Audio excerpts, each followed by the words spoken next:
This is a 7 News Virginia Election 2025 special presentation. Adam said to our daughters, "Your mom's going to be the governor of Virginia."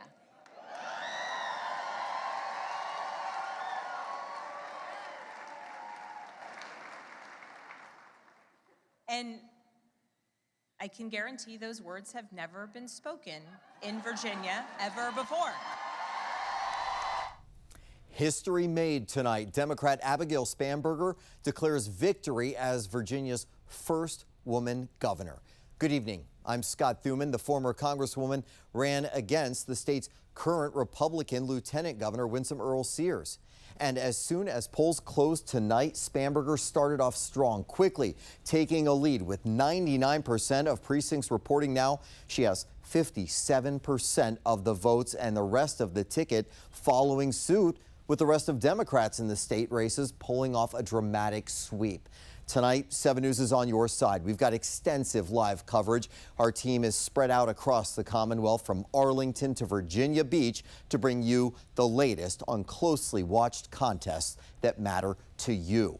We're going to start off with Nick Minock. He's live in Richmond at Spanberger's election night headquarters. And Nick, this victory completely shakes up the power structure across the state. A total sweep for Democrats. This was a very good night for Democrats statewide. The projected winner being Abigail Spanberger in the contest for governor, Ghazala Hashmi, the projected winner in the lieutenant governor's race, and Jay Jones, the projected winner in Virginia's attorney general race. Well, the watch party behind me is officially winding down, I should say.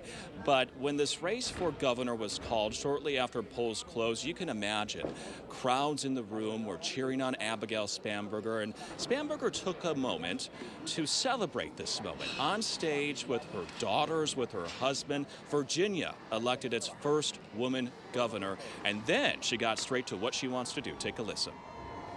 Tonight, we sent a message. We chose our commonwealth over chaos.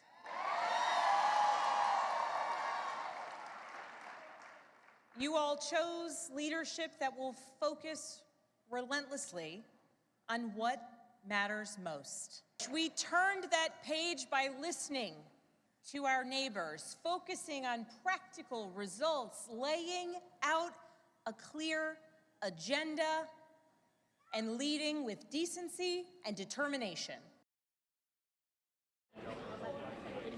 And Spanberger said she will stand up for Virginia federal workers who call the Commonwealth of Virginia their home. And she also said under her watch, she will make sure there are no restrictions to abortion access. Reporting live in Richmond, Nick Minock, 7 News. Winsome Earle-Sears has conceded from the governor's race. As Nick was just alluding to there, she had this to say to supporters at a watch party in Leesburg. I think I learn more in a loss than I ever do in a victory. And I think there's just something about that. And it builds you. It's either going to tear you apart or it's going to build you. Well, I don't tear apart. Democrats also taking 2 other critical seats currently held by Republicans. Democrat Ghazala Hashmi is projected to win lieutenant governor over her Republican opponent, John Reed. And despite some late campaign controversy, Democrat Jay Jones is projected to win attorney general over Republican incumbent Jason Miyares. Jones had been slipping in the polls in recent weeks after some violent text messages he sent back in 2022 were made public just last month. All right, going into Election Day, Virginia Democrats held a narrow 51-48 lead in the House of Delegates. And one of the races that's been a fierce fight throughout this campaign is House District 22 in Prince William County. 7 News' Josh Chapin joining us now live. And Josh, Elizabeth Guzman, now the projected winner there. She is, and Scott, truly a celebratory night for Democrats up and down the ballot. We are here in Arlington County, in Courthouse to be exact, at a watch party. There was a watch party here for Democrats that wrapped up a short time ago. They were cheering really loudly. You can hear it up and down the streets here in Arlington every time a race was called that they were looking forward to. The race, though, that we are focused on is about 35 minutes from here in Prince William County. You talked about House District 22, which pitted Elizabeth Guzman against Ian Lovejoy. That means the one we're focused on, I should say, Guzman winning that race tonight. It means a return to the House of Delegates for her. Her old District 31 was redrawn. Here she is a short time ago. I want everybody to know in whole Virginia that I do care about the state that I chose to come and raise my children and form a family. And everything that happens on this state and Prince William County is personal to me. So clearly incredibly emotional. Current delegate Republican Ian Lovejoy conceding. Here is his post on X. He congratulated Guzman on her win and said, "I've always served under the belief that this is not my seat, but the public seat, and the public is simply allowing me to occupy it for a time." So big wins for Democrats here in Arlington County tonight.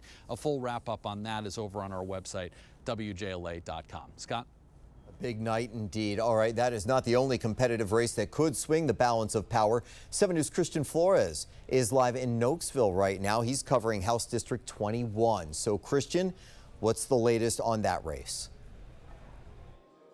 Well, it was an absolute party out here after some overwhelming victories trickling in earlier in the evening, and that party has actually migrated over to the bar area. Who could blame them? I mean, one of those landslide victories for House District 21 incumbent delegate Josh Thomas. He won with more than 15 points, won by more than 15 points, I should say. Keep in mind, he won in 2023 by only about 3 points, so that's a pretty big jump in margin of victory. And he credits his record in Richmond, specifically as it pertains to data centers, as well as addressing the fentanyl crisis, but he also credits some of the political climate in D.C. Take a listen to what he had to say about this victory tonight. I think there was a certain bump that was already existing from what we were allowing families to, vote for, and that we were taking care of Virginia families when the other party was just trying to salute the leader and move forward. I think there's also a huge bump that was from Governor Spanberger. Or soon-to-be Governor Spanberger. Abigail Spanberger ran an incredible campaign, one that was focused on family issues, workforce development. I personally stood with her when she launched that plan, and she gives very, very clear instructions on what she wants to do and the place she wants to take Virginia. And I'm incredibly excited, and I think the voters have signaled that they are excited as well. And Delegate Thomas telling us that he wants to build off of some of his record from his first term in Richmond, including reintroducing a bill aimed at data center transparency. So we'll be sure to follow up as he starts the new campaign in January. Reporting live in Prince William County, Christian Flores, 7 News. Well, Jasmine Stiles picks up our team coverage now from the alert desk. And Jasmine, where does the balance of power lie right now in Richmond? So in the capital of the Commonwealth, Democrats have flipped 13 seats so far. Meanwhile, Republicans did not gain any seats. So now this gives Democrats the supermajority in the House of Delegates, 64-36. In the 30 districts in our region, Democrats flipped competitive House District 22, which covers a part of Prince William County, as well as House District 30, which leans Republican and covers some of Fauquier and Loudoun counties. The remainder of them retained Democratic incumbents, except for House District 61, which retained its Republican incumbent. Scott? All right, we are also closely tracking several local races in Loudoun County. The election comes at the school district, which has been under scrutiny from the U.S. Department of Education, and our Tom Rousey is there now live. Tom, 4 school board seats on the ballot tonight. That's right. There were 4, and technically school board seats in Loudoun County are nonpartisan, but it doesn't always really work out that way because the Republican Party in Loudoun recommended 4 candidates and the Democratic Party recommended 4 other candidates. Only one candidate recommended by the Republicans won. However, it was a big one, and it's the first one we're going to show you here because it's one in which an incumbent lost. You had a situation where Amy Riccardi beat Arbin Estrefi. Estrefi was the incumbent, so he He goes down in a pretty close race in this one. In the other three races, the candidate the Democrats recommended won. In the Algonquian district, you had April Chandler. She's an incumbent as well. She won easily over Matt Malone. In the Broad Run district, things were somewhat close. Ross Svensson beat Samuel Yan. And in the Dulles district, you had Jonathan Pepper, who beat Santos Munoz Melendez. Of course, at times, the Loudoun County School Board has made national news in recent years. A lot of recent coverage had to do with a policy it has in which it says that transgender students can use the locker room or the bathroom that matches their gender identity. Of the candidates who won tonight, 3 support that policy, and 1 of them opposes that policy. Reporting live in Leesburg, Tom Rousey, 7 News.